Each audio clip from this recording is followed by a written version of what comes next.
Welcome to the channel. Love sci-fi? Subscribe, like, and share the journey.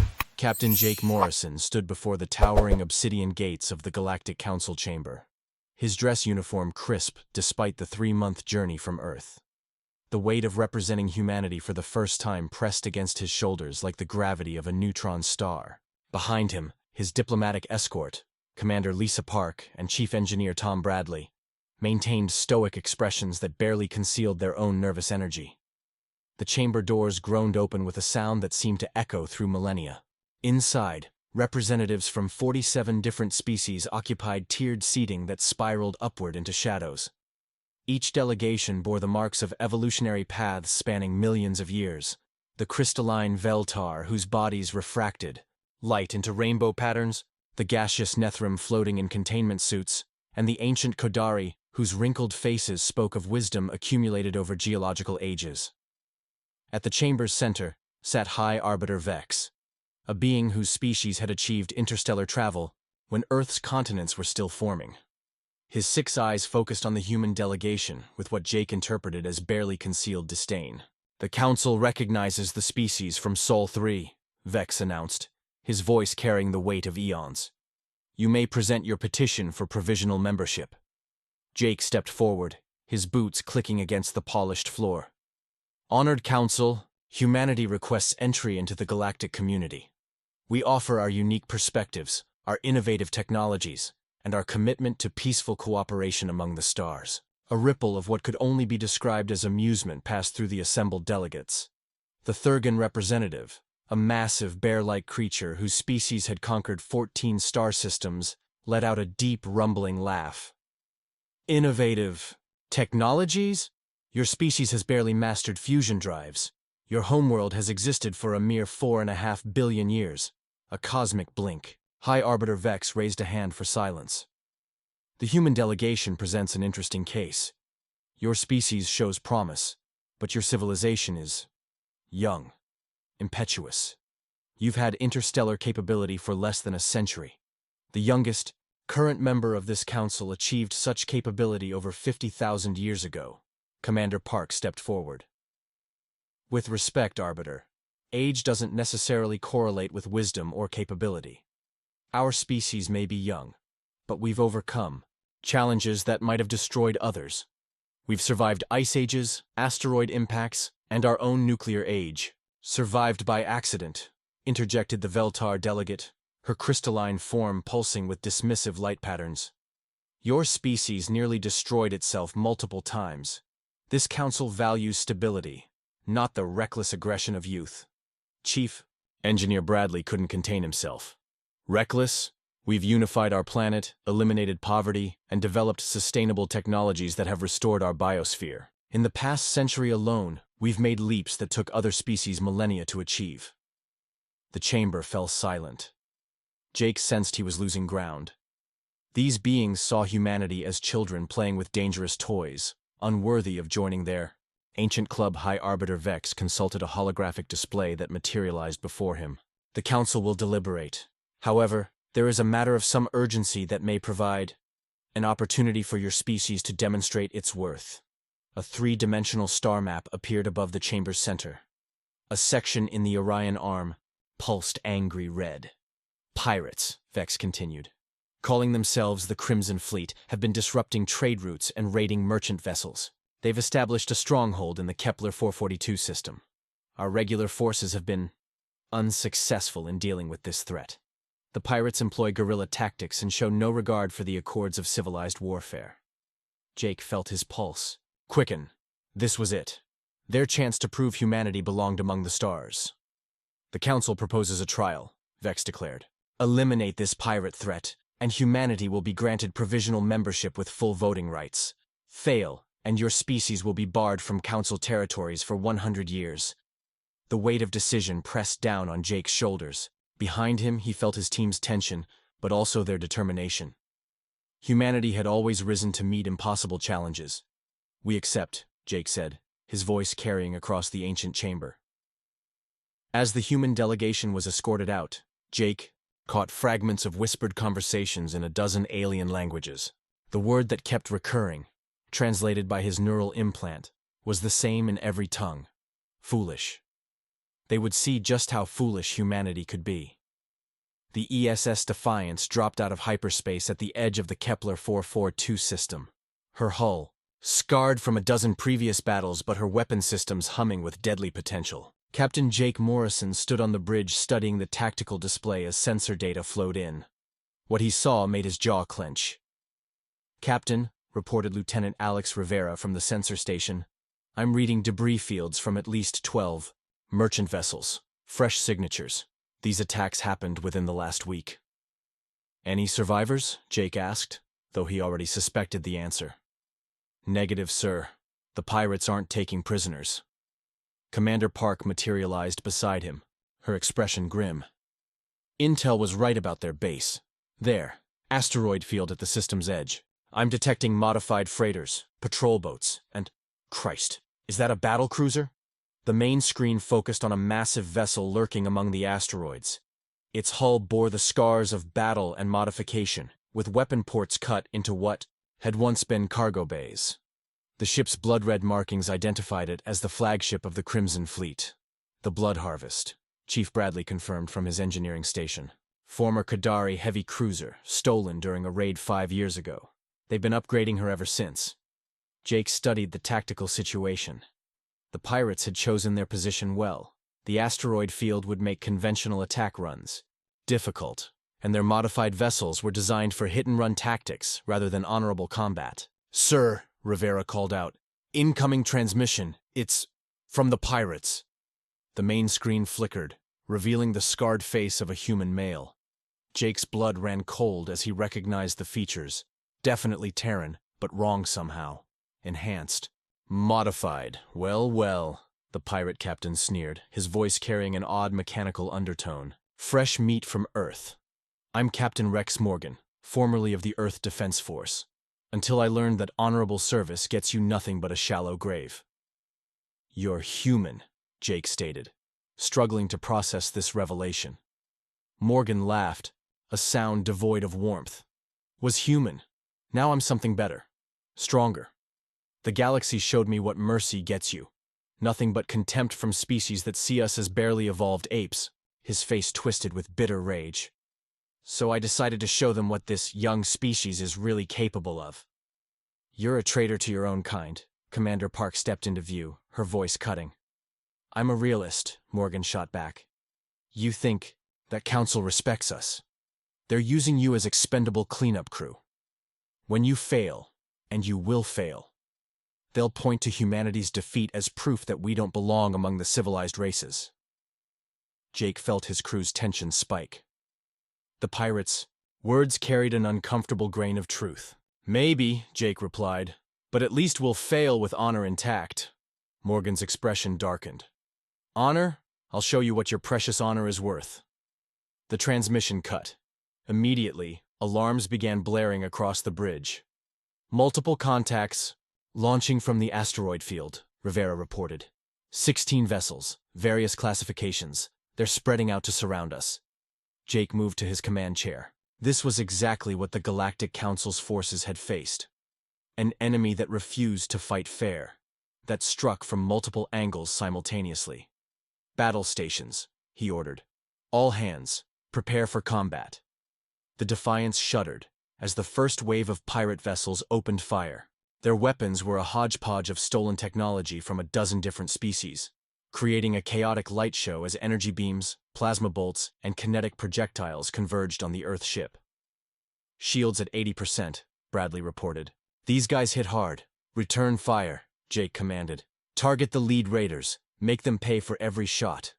The Defiance's weapons opened up, her particle beams and missile salvos reaching out across space. 2 pirate vessels exploded immediately, their stolen armor no match for human military engineering.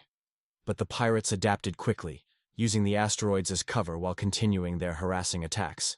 Jake realized why the Council forces had struggled. This wasn't a battle, it was a 3-dimensional guerrilla war. "Captain," Rivera called out, "the Blood Harvest is moving. She's positioning herself behind that large asteroid cluster." Jake studied the tactical display, his mind racing. Morgan was smart, using the flagship as a mobile command center while his raiders wore down the enemy. It was effective, ruthless, and completely without honor, which meant Jake would have to fight fire with fire. "Signal engineering," he ordered. "Prepare the Prometheus package." Park turned to stare at him. "Sir, that system is experimental. We don't know if—" "We don't have a choice," Jake cut her off. "The pirates want to see what humanity is capable of when pushed to the wall. Let's show them." The battle raged around them as Chief Bradley's team worked frantically in engineering. The Prometheus package was humanity's latest innovation, a weapon system that the Galactic Council had deemed unnecessarily destructive and contrary to civilized warfare. They were about to learn why. The ESS Defiance shuddered under another, concentrated barrage as the pirate vessels pressed their attack. Captain Jake Morrison watched his tactical display with growing concern. The raiders were coordinating their strikes with military precision, forcing his ship to constantly maneuver, while preventing any effective counterattack. "Shields down to 40%, Chief Bradley reported from engineering. "These modified weapons are punching through our defenses like tissue paper." "Sir," Lieutenant Rivera called out, "I'm detecting movement from the Blood Harvest. She's launching fighter squadrons. Looks like modified cargo shuttles rigged with weapons." Jake grimaced. Morgan was escalating the engagement, throwing everything he had at the lone Earth vessel. The pirate captain wanted to make a statement, to prove that even humans couldn't defeat him. "Status on the Prometheus package?" Jake demanded. 30 seconds to full charge, Bradley replied. "But Captain, if we're wrong about the yield calculations—" "We're not wrong," Jake interrupted, though privately he shared the engineer's concerns. The Prometheus package had never been tested in actual combat conditions, but desperate times called for desperate measures. Commander Park moved closer to Jake's chair. "The Council forces failed because they fought by the rules," she said quietly. "They expected honorable combat, formations, agreed-upon tactics. These pirates fight dirty." "Then we'll fight dirtier," Jake replied. He opened a ship-wide channel. "All hands, prepare for emergency maneuvers. What we're about to do has never been attempted in combat. Trust your training, trust your crewmates, and hold on." The fighter squadrons reached weapons range, their improvised weapons sparking against the Defiance's remaining shields. Jake watched the charge indicator for the Prometheus package climb toward completion. "Captain Morgan," he broadcast on an open channel. "You wanted to see what humanity could do when cornered. You're about to get your wish." Morgan's face appeared on screen, his modified features twisted with anticipation. "Bring it on, Captain. Show me this famous human ingenuity." 20 seconds to full charge, Bradley announced. The pirate fighters pressed closer, their wild firing patterns creating a deadly web around the Earthship.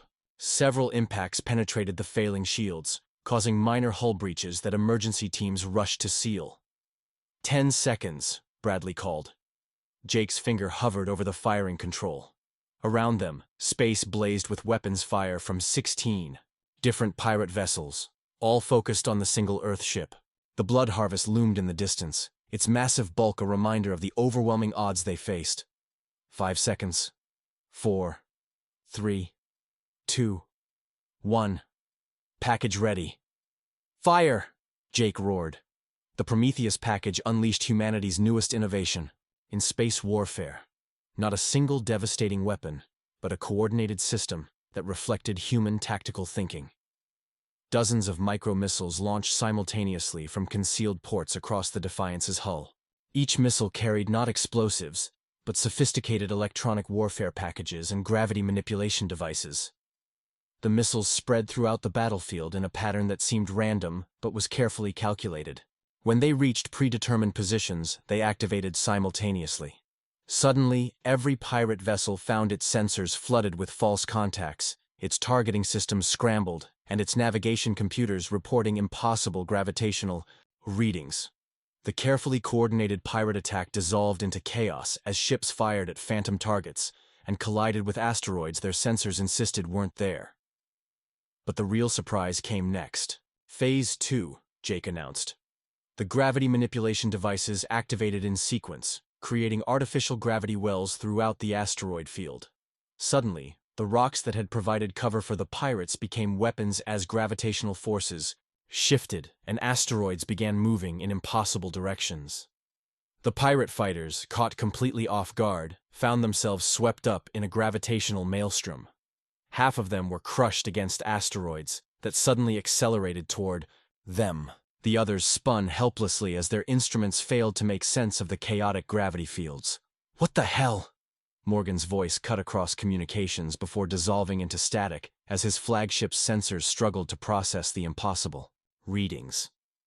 "That," Jake said grimly, "is human warfare. We don't just fight our enemies, we turn the battlefield itself against them." The larger pirate vessels fared better, their heavier hulls and more powerful engines allowing them to resist the gravitational chaos. But their formation was broken, their coordination shattered, and their confidence visibly shaken. "All raiders, fall back to position 7. Morgan's voice crackled through the interference. "Regroup for concentrated assault." But Jake wasn't finished. "Phase 3, he ordered. The final surprise was the most devastating. As the pirates attempted to regroup, the electronic warfare packages revealed their true purpose. They had been mapping and analyzing every pirate transmission, every sensor ping, every communication frequency. Now, they began broadcasting perfectly crafted interference patterns. The pirates' own weapons began firing randomly, as their targeting systems received false firing commands. Their engines sputtered as navigation computers fed them contradictory instructions. Worst of all, their communications dissolved into a babble of conflicting orders as the human systems hijacked their command frequencies. "Impossible." Morgan's voice broke through the chaos. "No species fights like this. It's barbaric." Jake smiled grimly. "No, Captain Morgan, it's human." The blood harvest began moving, its massive bulk accelerating toward the Defiance, as Morgan attempted to end the battle through direct confrontation. But the battlecruiser's movement was erratic, its stolen systems struggling against the gravitational and electronic chaos surrounding it. "Sir," Rivera reported, "we've eliminated 8 pirate vessels. The remaining raiders are in full retreat. Only the flagship remains combat effective." Jake studied the tactical display. The Prometheus package had worked beyond their wildest expectations. But now came the real test. The blood harvest still outgunned and outmassed his ship significantly. This would be a duel between captains, between philosophies, between two different visions of what humanity could become. "All power to forward weapons," Jake commanded. "Set course for the flagship. It's time to finish this." As the two ships moved toward each other through the chaos of twisted space and floating debris, Jake couldn't help but wonder if the Galactic Council was watching. They were about to see just what the galaxy's youngest species was truly capable of when pushed to their limits. The ESS Defiance and the pirate flagship Blood Harvest closed the distance between them, like ancient gladiators entering the arena. Around them, the asteroid field had become a twisted maze of gravitational anomalies and electronic chaos, with the wreckage of pirate vessels drifting through space like metallic tombstones. Captain Jake Morrison stood rigid at his command station, watching the massive battlecruiser grow larger on the main screen. Even scarred and modified, the Blood Harvest was an impressive sight, over twice the length of his ship and bristling with weapons salvaged from a dozen different species. "Range, 2,000 kilometers and closing," Lieutenant Rivera reported. "The flagship's targeting systems appear to be adapting to our interference." "Of course they are," Commander Park muttered. "Morgan's had years to integrate those stolen systems. He's not going down easy." The comm system crackled to life, and Captain Rex Morgan's scarred face filled the screen. His cybernetic enhancements glowed with malevolent light, and his expression carried the confidence of a man who had never lost a direct confrontation. "Clever trick with the gravity wells, Morrison," Morgan said, his voice carrying grudging respect. "Very human. Turn the environment into a weapon. But it ends here. Just you and me, ship to ship, captain to captain." "Agreed," Jake replied. "No more tricks, no more games. Let's settle this the old-fashioned way." Morgan's laugh was cold. "You still don't get it, do you? There is no old-fashioned way for humanity. We're not some noble warrior race with ancient traditions. We're survivors, adapters, killers when we need to be. I've simply embraced what we really are." The transmission cut as both ships entered optimal weapons range. "All batteries fire at will," Jake commanded. The space between the two vessels erupted in deadly light, as every weapon both ships could bring to bear opened fire simultaneously. The Defiance's particle beams and missile salvos met the Blood Harvest's eclectic array of stolen weaponry in a spectacular display of destructive force. The Earthship's shields flared and sparked under the tremendous barrage. Warning lights bathed the bridge in red as damage reports flooded in from across the ship. Forward shields failing, Chief Bradley called out from engineering. Hull breaches on decks 4 through 7, but the Defiance was giving as good as she got. Her weapons, designed by human military engineers who understood that space combat was about efficiently destroying the enemy, tore into the pirate flagship's jury-rigged defenses. Direct hit on their port weapon cluster, Rivera reported. Massive, secondary explosions throughout their midsection. The two ships passed each other in a thunderous exchange, then began turning for another attack run. Jake studied the damage readouts. Both vessels were hurt, but the Blood Harvest's superior. Size and armor were telling. He needed to end this quickly. "Sir," Park said quietly, "we could ram them. Full power to forward shields, maximum acceleration. The mass differential would work in our favor if we hit their weapon clusters." Jake considered it. A ramming attack would likely cripple or destroy both ships, but it would guarantee Morgan's defeat. The thought was tempting. The galaxy would be rid of a dangerous pirate, and humanity would have proven its commitment to justice. But something held him back. Perhaps it was the knowledge that Morgan was still, despite everything, human. Perhaps it was the understanding that the Galactic Council was likely monitoring this battle, judging not just humanity's effectiveness, but their methods. Negative, Jake decided. We finish this clean. The ships completed their turns and began another approach. This time, Jake had a different plan. All power to engines, he ordered. Emergency acceleration, maximum burn. "Sir?" Rivera looked, confused. "That will leave us vulnerable to their weapons." "Trust me," Jake replied. The Defiance leaped forward with unprecedented speed, her engines pushed beyond safe parameters. The sudden acceleration caught Morgan off guard. Instead of the expected measured approach, the Earthship was screaming toward the pirate flagship at ramming speed. "He's lost his mind," Morgan's voice crackled over the comm. "All weapons, concentrate. Fire on their engines." The Blood Harvest's weapons swiveled to target the Defiance's drive section. But Jake had counted on this reaction. At the last possible moment, he gave a new order. Emergency reverse thrust. All weapons, concentrated barrage on their bridge section. The Defiance suddenly decelerated, her momentum carrying her past the pirate flagship's main weapons while her own guns focused on a single target. The Blood Harvest's command center. The concentrated firepower from every weapon the Earthship possessed struck the pirate flagship's bridge in a devastating focused assault. Armor plating vaporized, hull sections exploded outward, and the massive ship's command structure disappeared in a brief sun of plasma and destruction. For a moment, both ships drifted in space, the Blood Harvest dark and silent. Then, emergency. Lights began flickering across the pirate flagship's hull. Backup systems activated, and Jake realized that Morgan had prepared for even this contingency. The ship had multiple command centers. "Auxiliary bridge to all stations," Morgan's voice returned, strained but defiant. "Damage control teams to the primary bridge, all weapon systems, local control."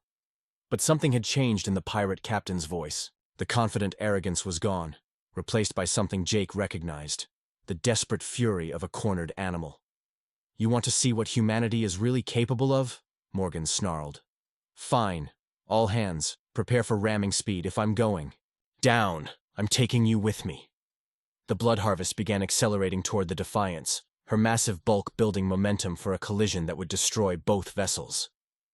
Jake felt his crew's tension spike. This was it.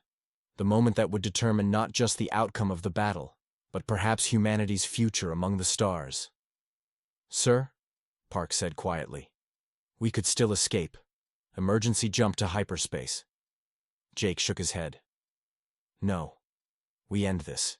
Here now. If we run, the galaxy will remember humanity as cowards who flee when faced with hard choices." He turned to address his crew. "All hands. Brace for impact. It's been an honor serving with you." But as the two ships rushed toward their mutual destruction, Jake had one final card to play. One that would demonstrate the true strength of humanity's youngest generation among the stars. The two ships hurtled toward each other through the debris-strewn void. their hulls gleaming dully in the light of distant stars. Captain Jake Morrison gripped his command chair as the massive bulk of the blood harvest filled the main screen, growing larger with each passing second. "Impact in 30 seconds, Lieutenant Rivera announced, his voice steady despite the circumstances. Around the bridge, Jake's crew worked with calm efficiency. No panic, no breakdown of discipline, just humans doing their jobs in the face of certain death. It was, Jake thought, perhaps the finest testament to their species he could imagine. 20 seconds to impact. Jake opened a ship-wide channel. "All hands, this is the captain.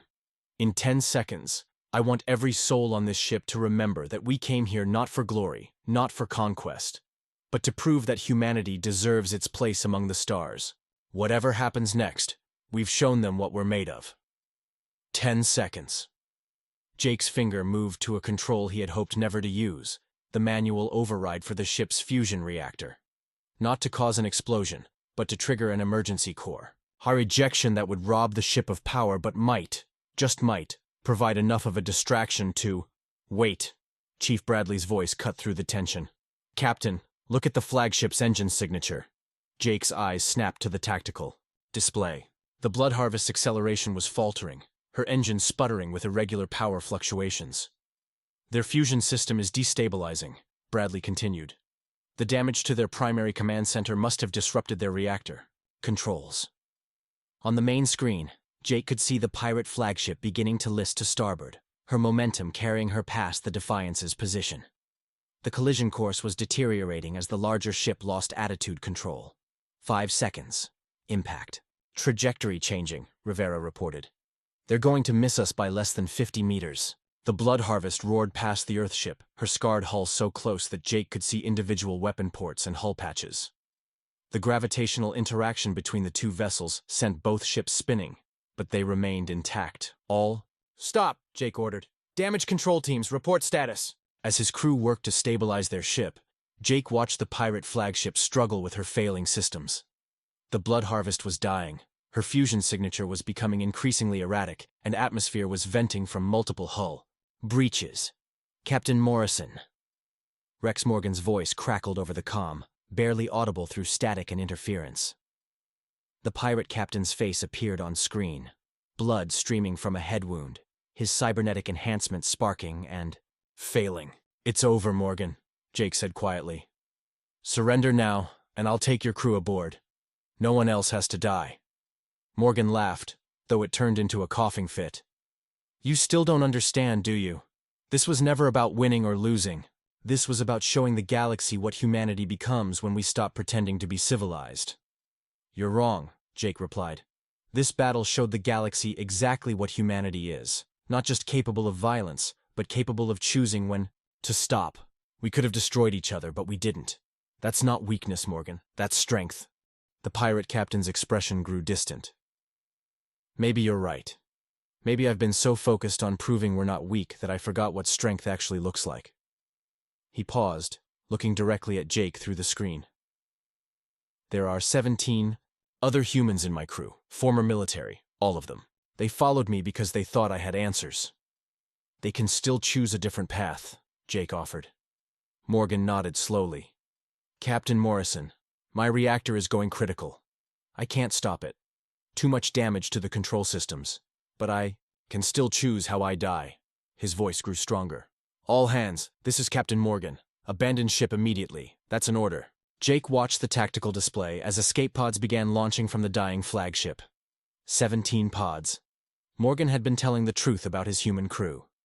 "Recovery teams, prepare to retrieve those pods," Jake ordered, then returned his attention to the screen. "Morgan, there's still time. Get to an escape pod."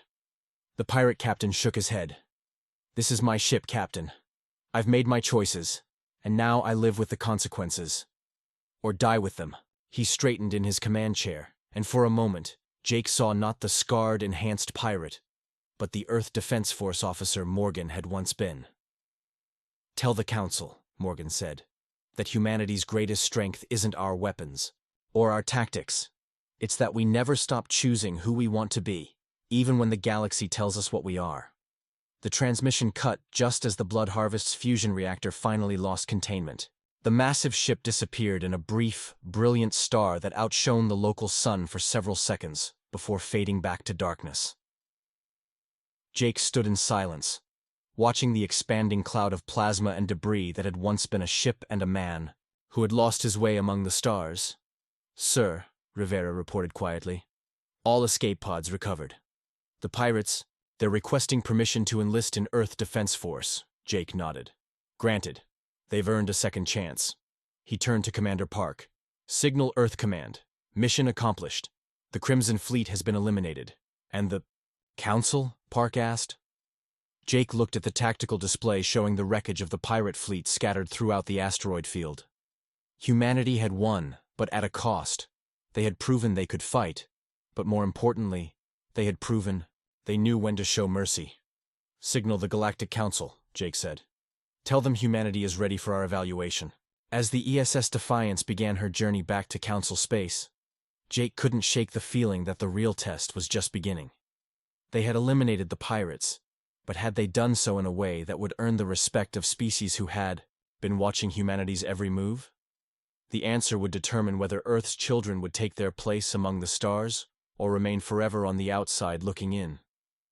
The galaxy was about to render its verdict on the youngest species to reach for the stars. The Galactic Council chamber felt different when Captain Jake Morrison entered for the second time. The same obsidian walls rose into shadow, the same 47 species occupied their tiered seating, but now their attention carried weight, the weight of judgment based on witnessed action rather than mere speculation. Jake walked to the center of the chamber, flanked by Commander Park and Chief Bradley, their footsteps echoing in the vast space. Behind them, the 17 former pirates followed in Earth Defense Force uniforms, their faces bearing the mixture of shame and determination that marked those seeking redemption. High Arbiter Vex sat motionless in his elevated position, his 6 eyes reflecting an expression Jake couldn't read. The ancient being's voice carried across the chamber with the authority of millennia. "Captain Morrison of the species humanity, you have returned to face the Council's judgment regarding your species petition for membership." Vex gestured, and a holographic display materialized above the chamber's center. "We have reviewed the complete tactical recordings of your engagement with the Crimson Fleet." The display showed the battle in miniature, the Defiance dropping from hyperspace, the chaotic pirate attack, the deployment of the Prometheus package, and the final confrontation between the two flagships. Jake watched Council members lean forward, studying every detail of humanity's first major military action in Council space. 17 enemy vessels destroyed, reported the Veltar delegate, her crystalline form pulsing with analytical light patterns. 0 civilian casualties. Mission parameters fulfilled with acceptable collateral damage. The massive Thurgan representative rumbled his agreement. The humans demonstrated tactical innovation and adaptability. Their gravity manipulation technology shows promise for future defensive applications. But not all responses were positive. The Kodari elder, whose species had built the original blood harvest, spoke with the weight of ages. "The human approach to warfare disturbs us. They weaponized the battlefield itself, turned natural laws into instruments of destruction. Such methods are unprecedented." Jake stepped forward. "Honored delegates, humanity has always succeeded by adapting to our environment, rather than forcing our environment to adapt to us. When faced with an enemy that refused to fight honorably, we responded with tactics designed to minimize casualties while achieving our objective." Minimize casualties? The Nethram delegate's gaseous form shifted within its containment suit. "You could have simply destroyed the pirate fleet with conventional weapons. Instead, you created chaos, confusion, terror among your enemies." "We created options," Commander Park interjected. "Every pirate who surrendered during the gravity well deployment lived. Every pirate who continued fighting died. We gave them the choice." High Arbiter Vex raised a hand for silence. "The Council acknowledges that the Crimson Fleet has been eliminated, and trade routes restored to safety. However, the methods employed raise questions about humanity's commitment to civilized warfare." A new voice spoke from the upper tiers, elderly even by Council standards, belonging to a species Jake didn't recognize. "I am Elder Kresh of the First Compact. My people achieved interstellar travel when this galaxy was young. We have observed the rise and fall of thousands species, witnessed countless wars and the births of new civilizations. The ancient being descended from the high seats, moving with deliberate purpose toward the chamber's center. Other delegates shifted uncomfortably. Clearly, Elder Kresh commanded respect even among these venerable beings. In all our observations, Kresh continued, we have noted a pattern. Young species typically follow one of three paths when they reach for the stars: conquest, isolation, or integration. Conquerors burn bright and die young. Isolationists stagnate and fade. Only those who learn to integrate with the galactic community survive and thrive. Jake felt the weight of the Elder's attention. Which path does humanity follow? That, Kresh replied, is precisely what this council must determine. Your tactical innovations demonstrate significant military potential. Your victory over the pirates proves your capability. But capability alone does not grant membership in this body. The Elder gestured, and new images appeared in the holographic display. Scenes from Earth showing humanitarian efforts, scientific cooperation, cultural exchange programs with the few species that had made contact with humanity. We have studied your species' internal development, Kresh continued. You have eliminated warfare on your homeworld, achieved global cooperation, developed sustainable technologies. These suggest a species capable of integration. However, the Veltar delegate interrupted. Their battle tactics suggest a species that views conflict as a puzzle to be solved through innovation, rather than a failure to be prevented through diplomacy. Jake realized this was the crux of the judgment. The Council wasn't questioning humanity's ability to fight. They had proven that beyond doubt. The question was whether humans could be trusted with the responsibilities that came with galactic citizenship. Honored Council, Jake said. My species requests the opportunity to prove our commitment to peaceful integration. We propose a probationary membership, full participation in Council deliberations and trade, but with our military actions subject to Council oversight. The chamber erupted in surprised murmurs. No species had ever voluntarily accepted limitations on their sovereignty as a condition of membership. High Arbiter Vex leaned forward. You would accept Council authority over human military actions? For an initial period, yes, Jake confirmed. We understand that our methods may seem extreme to species with different military traditions. We're willing to learn, to adapt our approaches based on Council guidance. Elder Kresh moved closer, studying Jake with ancient eyes. And if the Council determines that human military intervention is required in future crises, would your species accept such assignments? Jake thought of Rex Morgan's final words about choosing who humanity wanted to be. We would serve as the Council directs, with the understanding that sometimes the galaxy needs those willing to make hard choices in dark places. The Elder nodded slowly. Wisdom in one so young. Very well. Kresh returned to address the full Council. I propose that humanity be granted provisional membership with the conditions they have outlined. They have proven their capability, demonstrated their willingness to accept guidance, and most importantly, shown that they understand the difference between strength and brutality. The chamber fell silent as delegates considered the proposal. Jake held his breath, aware that the next few moments would determine humanity's future among the stars. High Arbiter Vex consulted with his advisors before speaking. The Council will vote, all in favor of granting humanity provisional membership under the conditions outlined? Lights began appearing throughout the chamber as delegates cast their votes. Jake watched the tally climb, first a dozen, then 20, then 30 votes in favor. When the count reached 35 of the 47 possible votes, Vex raised his hand. The measure passes. Humanity is granted provisional membership in the Galactic Council, subject to military oversight and review, after a period of 10 standard years. Jake felt his knees nearly buckle with relief. They had done it. Humanity had earned its place among the stars. But Vex wasn't finished. However, there is one additional condition. Captain Morrison, your tactical innovations and leadership during the Crimson Fleet engagement have impressed this Council. We offer you the position of Director of Council Security Operations. The chamber buzzed with surprise.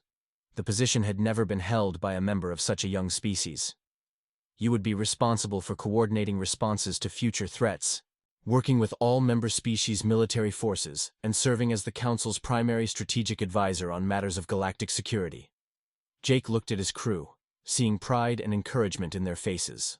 This was more than they had dared hope for. Not just membership, but leadership responsibility. "I accept," Jake said, his voice carrying across the ancient chamber. "Humanity accepts." As the formal ceremonies concluded and delegates began filing out, Elder Kresh approached the human delegation. "Captain Morrison," the ancient being said quietly, "you should know that your battle with the pirates was observed by more than just this council. Word has spread throughout the galaxy of the young species that turned asteroids into weapons and showed mercy to defeated enemies. Some view you with admiration, others with concern." "And you, Elder?" Jake asked. Kresh's expression might have been a smile. "I am reminded that every species was young once. The galaxy needs those willing to do what others cannot, but it also needs those wise enough to know when to stop. Your species shows promise of both qualities." As the human delegation prepared to leave the chamber, Jake reflected on how much had changed since their first appearance before the council. They had come seeking acceptance and found responsibility.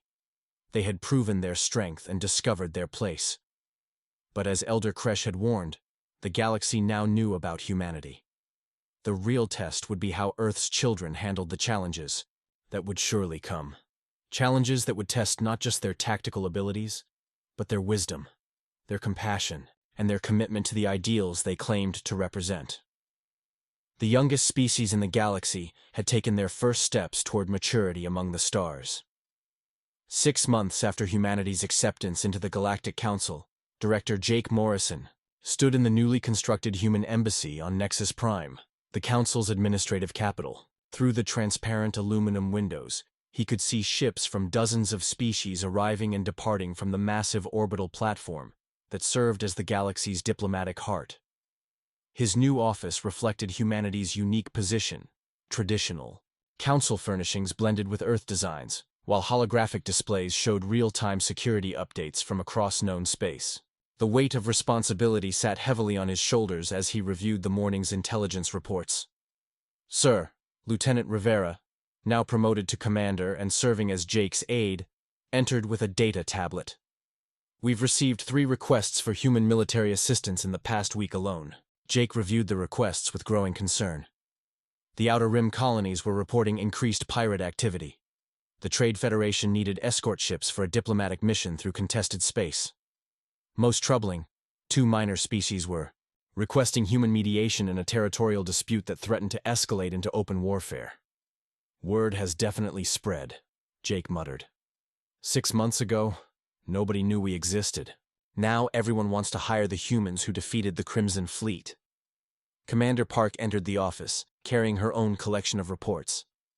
As humanity's liaison to the Council's diplomatic corps, she had been fielding even more requests than the military division. "It's not just military contracts," she said.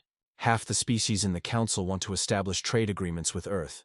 The other half want to study our innovative approach to problem solving.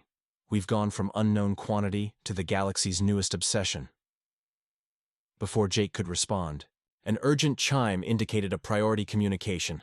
The main wall display activated, showing High Arbiter Vex's familiar 6-eyed visage. "Director Morrison," Vex said without preamble, "we have a situation requiring immediate attention. A Council exploration vessel has gone missing in the Void Reaches, the scientific endeavor with a crew of 43 researchers from 12 different species." Jake straightened.